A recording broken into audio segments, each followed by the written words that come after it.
안녕하십니까. 중년 자산가 분들의 고민을 풀어보는 시사정보 유튜브 채널 YN타임즈입니다. 만나 뵙게 돼서 반갑습니다.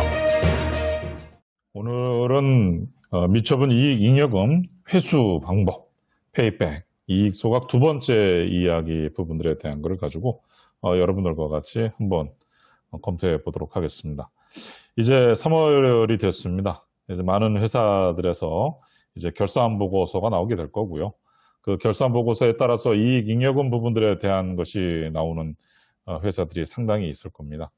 그 부분에 대한 거를 가지고서 여러분들이 회수, 개인 자산화 시킨다든지 아니면 회사에 많이 누적되어 있는 부분들에 대한 것을 가지고 이제는 회수하는 것이 여러분에서 나게 된 거죠. 그런 부분들에 대한 걸 가지고 오늘 여러분들과 같이 이익 소각 어떤 건지 그 부분들에 대한 것을 가지고 시작해 보도록 하겠습니다. 전년도에 많이 신장을 했어요. 사업을 신장해서 뭐 좋으신 것도 여러 가지가 많이 있겠죠. 당연히 신장하면 좋죠. 그런데 이제 앞으로 닥칠 문제 부분들에 대한 것이 뭐냐면 이제 세금에 대한 얘기들을 많이들 하실 거예요. 이 다음에 그럼 어떻게 할 것이냐라고 하는 거죠. 가지고 나오는 것도 문제고 그거에 대한 세금이라든지 이런 부분들에 대한 고민이 많으실 것 같아요. 오늘 그래서 그 부분들에 대한 하나의 솔루션 부분들에 대한 거를 검토되고 있는 거 하나 알려드리도록 하겠습니다. 자, 문제 부분들에 대한 것은 법인의 이익 잉여금 쌓이는 거예요. 그렇죠? 그 쌓이는 부분들에 대한 거를 가지고서 우리가 어떤 식으로 간에 회수를 해야 되는데 그 하려다 보니까 분석 방법에 대한 것을 세법과 상법적으로 기타 법령 사항을 가지고 해야 되는데 그에 대한 솔루션은 명확해야 돼요. 어떤 목적과 절차와 방법과 이런 모든 부분들에 대한 것이 어떻게 된다? 적법해야 된다라고 하는 형태가 되는 거죠. 그래서 그러한 그 선상 위에서 우리가 어떻게 가져가는 것이 가장 합법적인 형태의 페이백인 방법인가 이런 부분들에 대한 것을 가지고 그동안 많이 거론되어 왔었는데 그 부분들에 대한 것이 판결이 나와 있죠. 그래서 그거를 가지고 다듬는 시간 어떻게 하면 될지 한번 보도록 하겠습니다. 자, 지난 시간에도 우리가 이제 처음으로다가 뭐냐면 이익 소각이라고 하는 것이 어떤 건지가 알아놨어요. 오케이. 배우자한테 증여를 하는데 회사의 주식을 가지고 CEO가 증여를 해주는 거고요. 그 배우자는 그거를 가지고 회사에다가 소각을 요청하는 거고 쉬운 플로우 부분들에 대한 건 회사는 대가를 내주는 거고 그것을 가지고 금전대여 서로 배우자 간의 금전대여 거래에 따라가지고 돈을 넘겨주게 되게 되며 이런 부분들에 대한 걸 가지고 기타 어떻게 된다? 필요한 부분들에 대한 걸 가지고 많이 해왔다. 뭐 지난번에 우리 판례 부분들을 보면 개인의 여유 자금부터 회사의 가지급 뭐 여러 가지 부분들을 상환하는 데에 이익 소각을 활용했다는 거죠. 좀 전에 말씀드린 것처럼 공제 유격 부분들에 대한 거, 금전 대여, 따라서 소득세율도 어떻게 되겠어요? 의제 배당 부분들에 대한 것이 회사에서 대가를 내줄 때 증여 취득한 부분들, 그러니까 결과적인 건 제로가 되니까 세율 부분들에 대한 것들도 없다. 없으면서도 그 근거 자료 부분들에 대한 거 또 이렇게 잘 가져가서 하니까 이야 이거 배우자 공제 여러 가지 해가지고선 활용하게 되게 되면 일반 증여했을 때 1억 1천 근로소득세에서 2억 7천 낼 세금 부분들에 대한 것은 세금을 내지 않으면서도 6억을 가져갈 수 있다 이러고 하는 거니까 이게 정말 멋있는 프로그램이에요. 오케이. 그래서 이런 부분들에 대한 거를 가지고 우리 회사도 그러면 이번에 좀 진행을 해볼까라고 생각하시는 분들이 계실 거예요. 자, 그런데 지난 시간에도 여러분들한테 말씀드린 것처럼 바로 그렇게 좋은 것만 알고 그렇게 누구든지 하는 걸로 알고 있었던 이익 소각이라고 하는 부분들에 대한 것이 말 그대로 어떻게 되겠어요? 기각됐다는 거예요. 기각됐고 그거에 대해 가지고 이거 그러지 않냐? 막 문제 제기했었던 청구인 그 부분들에 대한 것도 어떻게 다 받아들였다. 그거를 완료라고 한다는 걸 여러분들한테 말씀드렸었죠. 이게 굉장히 오래된 얘기예요. 2017년도 교수분 부분들에 대한 거를 가지고선 지금 얘기하는 거니까 그때 발생된 거가 2020년에서 결론이 난 거예요. 자, 한번 우리가 봤던 거죠. 다시 한번 보죠. 장점 소득 부분들에 대한 거, 장점 배당 소득을 모르다가 하는 거로다 결론이 났다 그랬었죠. 종합소득으로다가 하는 거로다 결론이 났어요.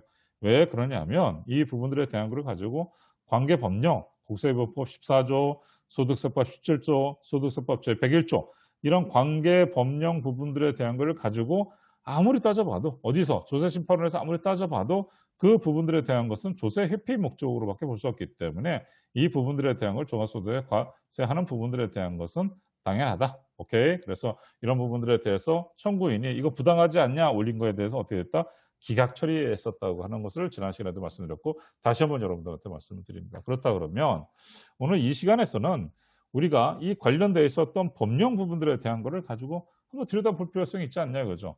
우리가 두 가지인 것 같아요. 오케이. 어떤 거 하나님은 법령 부분들에 대한 거 하나 하고 또 하나는 뭐냐 그러면 상법적인 부분들에 대한 거 두 가지로다가 해서 조세심판원에서 얘기가 나왔던 것 같아요. 그러면 그중에서 법령 부분들에 대한 것 중에서 세법적인 부분들에 대한 거를 가지고 한번 좀 보도록 하죠.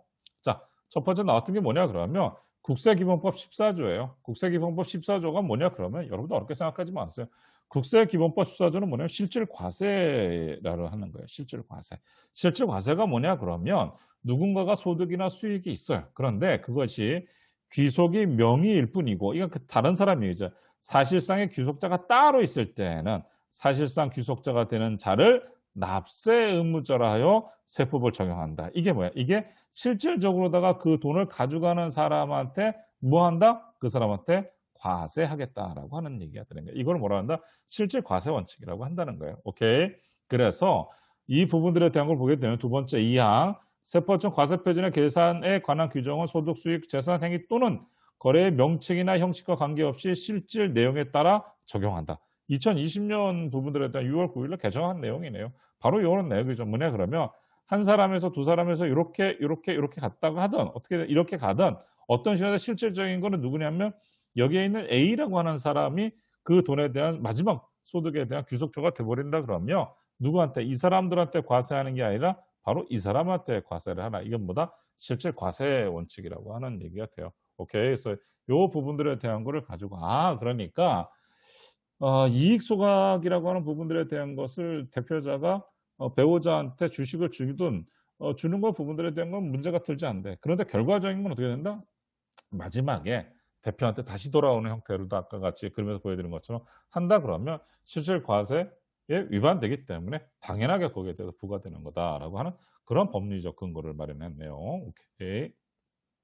자, 두 번째 소득세법 제17조 부분들에 대한 거가 나와요. 이 소득세법 17조의 관련 법령 부분들에 대한 거 조세심판원에서 관련 법령 부분들에 대한 거를 딱 내려줬어요. 뭐냐 그러면 국세기본법 제14조 실질 과세 원칙에 의해서 우리가 봤을 때 이러하다. 두 번째 뭐냐면 소득세법 제17조에 17조 한번 봐보도록 하죠. 소득세법 17조는 뭐에 관련되어 있냐면 배당에 관련되어 있는 거네요. 배당 소득이네요. 1항 배당 소득은 해당 과세 기간에 발생한 당 각호의 소득을 말한다. 오케이. 그때 발생된 부분들에 대한 거를 가지고 배당이 있다 그러면 그것도 어떻게 된다? 소득으로 다 보겠다라고 하는 거죠. 2020년 12월 29일이니까 이 부분들에 대한 것도 얼마 전에 개정돼가지고 다 내용이 정리가 된 거네요. 오케이? 한번 봐보죠. 내국 법인으로 받는 이익이나 이익금의 배당 또는 분배금. 바로 이거네요. 법인으로 보는 단체로부터 받는 배당금 또는 분배금. 그렇죠. 법인 부분들에 대한 내국법이 다 나오죠. 거기다가 뭐냐 그러면 제1항 3호에 보게 되면 의제 배당도 뭐로 보겠다는가? 배당 소득세로 보겠다는 게 나와요. 오케이? 의제 배당. 의제가 뭐겠어요? 그렇게 들여다보겠다는 거잖아요. 그러니까 배당으로 그렇게 들여다보겠다라고 하는 거예요. 그러니까 배당으로 보겠다는 얘기가 되는 거죠. 오케이? 소득세법 제17조 부분들에 대한 거예요. 소득세법 제10조는 배당 소득은 해당 과세 기간에 발생한 각호의 소득을 말한다라고 하죠. 그럼 그거를 가지고 확대해서 가보게 되면 1항 3호에 따른 의제 배당이나 당 각호의 금액을 말하며 이를 해당 주주 사원 그 밖의 출자에게 배당한 것으로 본다라고 하는 여기 의제 배당에 대한 것이 나오고요.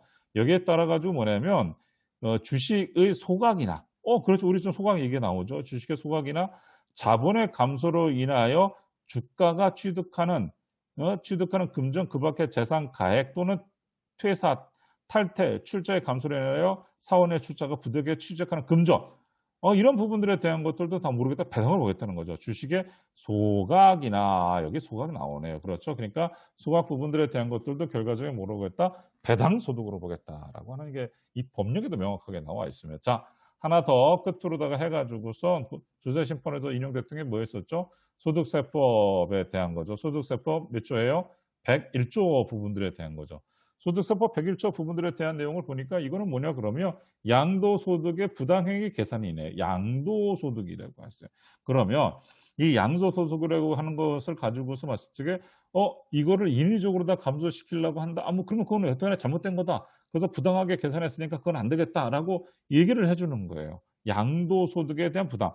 납세제 관할 세무서장 또는 지방구청장이 양도소득에 있는 거주자의 행위 또는 계산에 그 거주자의 특수한 개인으로 거론에 의해서 뭔가 이상이 있을 적에는 그 부분들에 대한 걸 조사할 수 있다고 하는 건데 부과할 수 있다고 하는 건데 한번 이거 들여다봐봐요. 뭐냐 그러면 여기는 현재 주식에 대한 거를 양도하는 건지 아니면 그 주식을 가지고 가가지고 소각을 하는 건지. 오케이?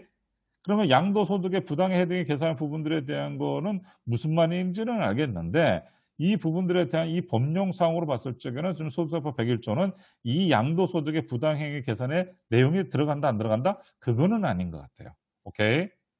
무슨 말인지 아시겠죠? 자, 오늘 여러분들하고 같이 나눴던 부분들에 대한 얘기는 뭐냐 그러면 법령 가지고서 나왔던 거예요. 법령 가지고 나왔던 거. 그러니까 그 나왔던 부분들에 대한 거를 가지고 우리가 잘 보게 되면 될 것 같아요. 어떤 식으로 했냐면 조세심판원에서 내렸던 판결문 내용에 보게 되게 되면 법률 사항을 저렇게 갖고 나왔었어요. 거기에다가 우리가 또 하나가 뭐냐 그러면 그 절차의 과정에 대한 내부 규정과 절차에 대한 얘기가 나왔었어요. 그러니까 다시 말해서 뭐냐 그러면 세무적인 부분들에 대한 거 플러스 상법적인 부분들에 대한 거 그것에 대해서 내부 규정에서 어떻게 보면 정관을 정비하고 주권을 발행하고 인재세 납부하고 비상장 주식 평가하고 주식을 증여하고 그렇죠? 요 부분들에 대한 거를 가지고 한 다음에 또다시 된다 주주총회 이사회 개최 이런 부분들에 대한 전체적인 어떤 절차 부분들에 대한 중요성 부분들에 대한 것을 아까 법률적인 거 플러스 이 절차적인 거, 상법적인 거 같은 것 같아요. 오케이. 그래서 오늘 여러분들과는 그 중에 하나, 뭐냐면 법률적 부분들에 대한 것을 검토했습니다. 자, 이제 3월 달이 됐고요. 여러분들과 더불어서 같이 이제 주주총회 많이 열게 될 거고, 여러분들 회사에 자본잉여금 플러스 뭐 이익잉여금 부분들에 대한 것이 나올 거죠. 이익잉여금 단기 순이익이 있는 회사들이 건너오게 되면 재무상태 펴오게 되면 당연히 그것이 이익잉여금으로 표시되지 않습니까? 그렇다 그러면 그것에 대해서 회사에서 두는 것이 아니라 회사에서 갖고 나오는 것이 결과적인 부분들에 대한 것을 가지고 요번에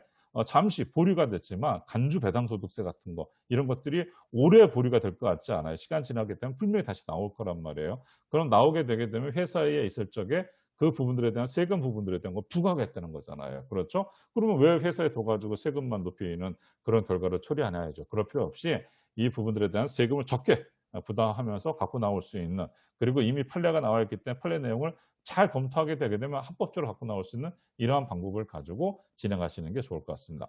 자, 오늘은 여기까지 구독, 좋아요, 알림 설정, 그 다음에 여러분들 많은 주변의 지인들한테 해가지고서 많이 공유해 주시기 바라겠습니다. 자, 다음 시간에도 더 좋은 컨텐츠 갖고 여러분들 찾아뵙도록 하겠습니다. 고맙습니다.